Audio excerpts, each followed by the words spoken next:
چک هلدان و پاراستنا آخه نباره هر کسیه. هزین اولکاریا هندرین یجن و خورد باجار کوبانه و مساجد دادن.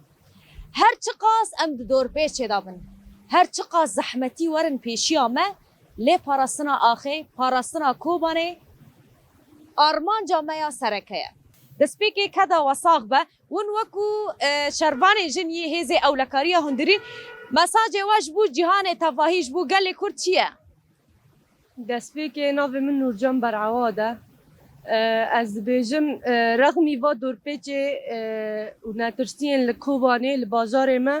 ام دف جاخ خبر نادن ام هر دم لسر لنگابن و ام پاراستنا ولات خوابکن پاراستنا گلی خوابکن ام چه بکن جبو ولات خواه ام دین دارن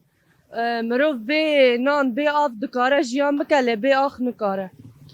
ام سر آخا خانه و ام دف جا آخا خبر نادن ام هر دم پاراستنا ولات خوابکن و ام ناهیلن داگر کر دیکن آخا ما در باسی آخا ما ببن ما 1014 دا ما چاوا داعش کنان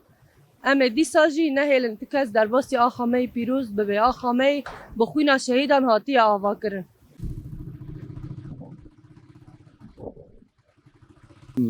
آمدن هر تشتی رو و کوبانیه بینی کچو خورت ما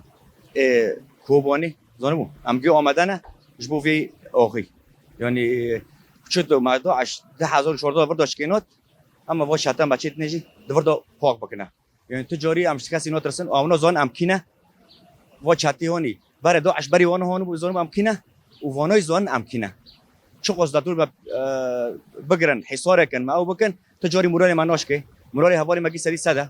تو مشکله او جمع حواله توت نه ام آمدن هر تشتی رو چه قصد ما تنگ بکن انه ما حصار کن جبو ملت ما ما ملت ما بواری خواب ما پره